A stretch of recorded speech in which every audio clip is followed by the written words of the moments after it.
Hello all, welcome and welcome back to my YouTube channel. आज के इस video में हम यूजीसी के नए पब्लिक नोटिस के बारे में बात करने वाले हैं और ये नोटिस 27 मार्च को रिलीज़ किया गया है। उसके बाद बहुत सारे डाउट ऐसे स्टूडेंट के मन में हैं, तो उसको आज हम इस वीडियो में क्लियर करने वाले हैं। तो पहले ये जान लीजिए आप लोग कि ये एग्ज़ाम जो है वो पहले नेट और जेआरएफ के लिए होता था। अब इसके साथ ये नेट जेआरएफ के साथ साथ आपको पीएचडी के एंट्रेंस का भी ये मार्क्स प्रोवाइड करेगा।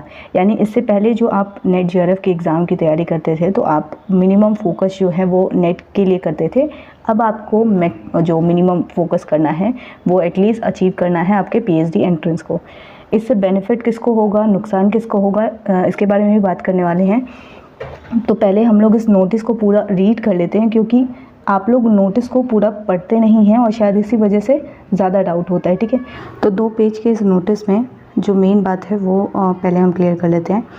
तो आप लोगों को पता है जैसे कि एनटीए ही यूजीसी नेट के एग्ज़ाम को कंडक्ट करवाती है और उसमें जेआरएफ और नेट 2 तरीके का जो कट ऑफ निकलता है उसके ज़रिए आप नेट या फिर जेआरएफ क्वालिफाई करते हैं। ठीक है, तो मास्टर डिग्री आपका क्वालिफाई होना चाहिए 55% जनरल कैटेगरी का, और बाकियों के लिए 5% रिलैक्सेशन है अगर आप कैटेगरी से बिलोंग करते हैं तो।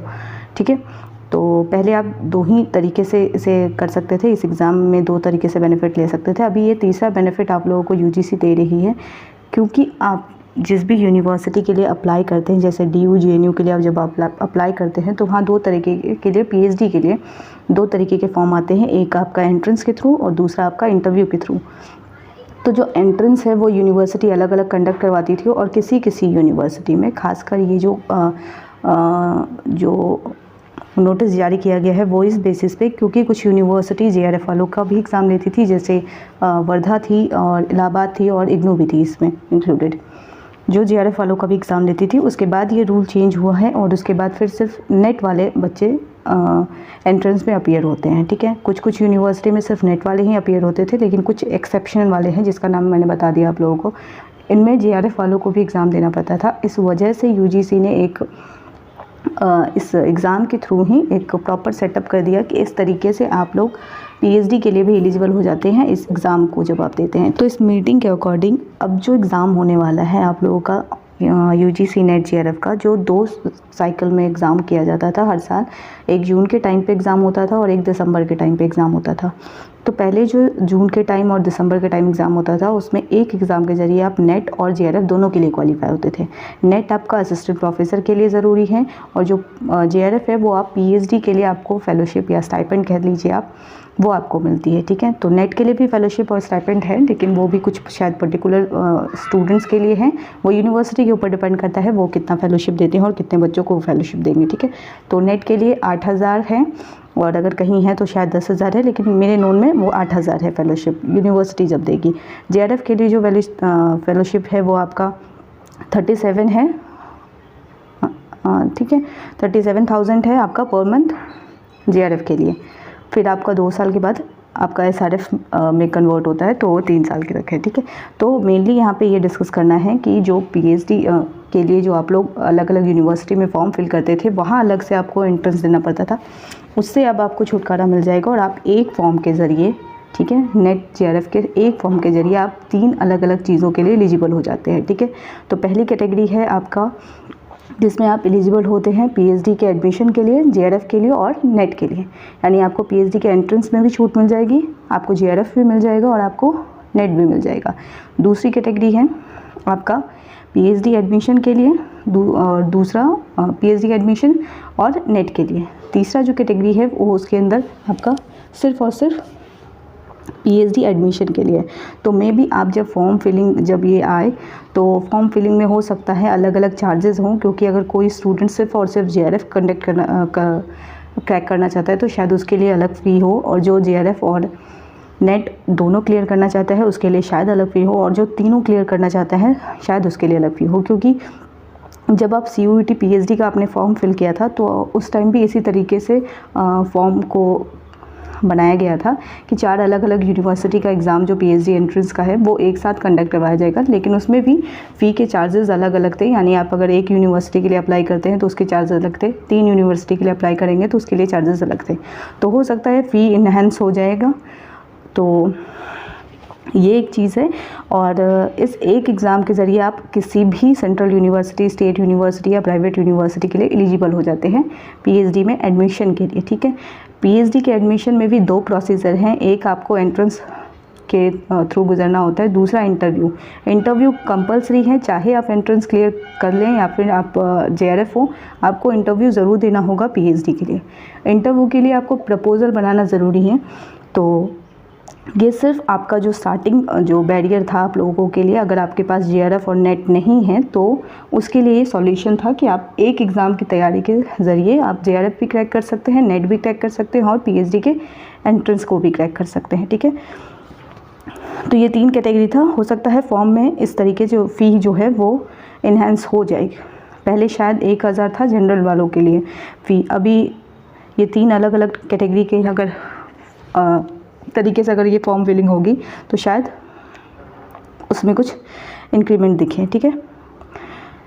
जो ये टेबल है इसमें भी वही चीज़ है, अगर आप award of JRF and appointed as assistant professor के लिए सेलेक्ट होते हैं तो इट मीन्स आपका जेआरएफ भी क्लियर हो जाएगा, असिस्टेंट प्रोफेसर भी क्लियर होगा और पीएचडी एडमिशन भी। कैटेगरी 2 है, अगर आप अपॉइंट एज असिस्टेंट प्रोफेसर हो रहे हैं और एडमिशन टू पीएचडी हो रहे हैं, इट मीन्स आपका जेआरएफ क्लियर नहीं है, आपका सिर्फ नेट क्लियर हो रहा है और पीएचडी एंट्रेंस क्लियर हो रहा है पीएचडी एडमिशन के लिए, ठीक है। तीसरी कैटेगरी है एडमिशन टू पीएचडी, यानी कि आपका जेआरएफ भी क्लियर नहीं हुआ है, असिस्टेंट प्रोफेसर भी यानी नेट भी क्लियर नहीं हुआ है और पीएचडी एडमिशन के लिए फिर आप एलिजिबल हैं, ठीक है।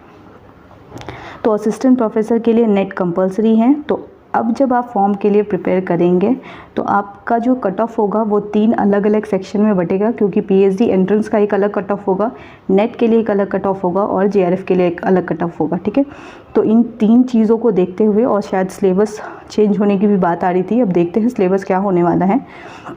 एक और सवाल किसी ने मुझसे पूछा था कि पीजी स्टूडेंट अगर मास्टर कर रहे हैं ओपन यूनिवर्सिटी से, ठीक है, अगर आप मास्टर ओपन यूनिवर्सिटी से कर रहे हैं तो आप यूजीसी नेट के फॉर्म को फिल करने के लिए एलिजिबल नहीं है। तो ऐसा कहीं मुझे देखने को नहीं मिला है कोई नोटिस। अगर आप लोगों ने कोई ऐसी नोटिस देखी है या ऐसे किसी चैनल को फॉलो किया है तो अभी तक फ़िलहाल ऐसी कोई नोटिस नहीं आई है। आप लोग जब भी कोई इस तरीके की नोटिस आए तो आप उसके ऑफिशियल वेबसाइट पे जाकर ज़रूर चेक करें, ठीक है। तो मैंने चेक किया है, मुझे ऐसी कोई नोटिस नहीं मिली है। तो ये चीज़ पॉसिबल भी नहीं है क्योंकि मास्टर में ओपन यूनिवर्सिटी में भी बच्चे इंडल्ज होते हैं और उसमें एडमिशन लेते हैं। तो ऐसे बच्चे फिर आगे अगर अपना हायर एजुकेशन के फील्ड में जाना चाहें तो उनके लिए फिर ये बैरियर होगा अगर वो नेट और जेआरएफ का एग्ज़ाम न दे पाएँ, ठीक है। तो ये नोटिस शायद ना निकले और ये अभी फ़िलहाल तो ये नोटिस आई नहीं है। तो आप लोग इस चीज़ के लिए टेंशन ज़्यादा नहीं लीजिए।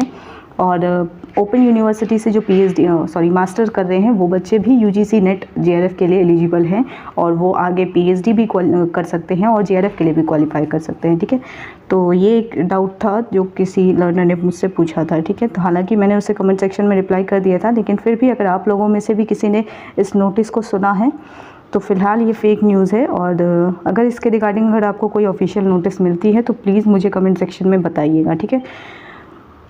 अदरवाइज़ जैसे एंट्रेंस टेस्ट में होता है, आप पीएचडी के एंट्रेंस में जैसे ही आप एंट्रेंस देंगे तो आपका जो वेटेज है वो इंटरव्यू के टाइम वो आपका 70 और 30 में डिस्ट्रीब्यूट हो जाता है। अगर आप डायरेक्ट इंटरव्यू के लिए अपीयर करते हैं तो उसमें आपका है 100%, ठीक है। आप इंटरव्यू में 100% आपका वेटेज लगेगा, ठीक है। अगर आप एंट्रेंस के थ्रू जाते हैं तो आपका फिर 70% है और ये 30% है इंटरव्यू, ठीक है। तो ये एक बेनिफिट है आप लोगों के लिए अगर आप अलग अलग क्योंकि जब आप यूजीसी नेट क्लियर कर लेते हैं और पीएचडी एडमिशन के लिए आप किसी पर्टिकुलर यूनिवर्सिटी को ऑप्ट करना चाहते हैं और वहाँ आपको फिर से एंट्रेंस की प्रक्रिया से गुजरना पड़ता है तो वो फिर आप ही के लिए बर्डन है, क्योंकि आपको फिर से वही चीज़ें पढ़नी है जो आपने यूजीसी नेट के टाइम पढ़ा है। तो वो एक अच्छा सॉल्यूशन रहा ये कि आपको एक साथ 2 बेनिफिट मिल रहा है, ठीक है। या कहूँ तो 3 बेनिफिट, क्योंकि आप यूजीसी नेट भी हैं, जेआरएफ भी क्वालिफाई कर रहे हैं और पीएचडी एंट्रेंस भी, ठीक है। अदरवाइज़ इसके अलावा तो मुझे और कोई नोटिस इसके रिगार्डिंग नहीं दिख रहा है, ठीक है। आप जब फॉर्म आए तो फॉर्म फिल के बाद जब फॉर्म फिलिंग की डेट स्टार्ट होगी जून के लिए तो फ़ी के रिगार्डिंग आप लोग मुझे एक कमेंट सेक्शन में बताइएगा ज़रूर कि वो इंक्रीज़ हुआ है या पहले जैसा है, ठीक है।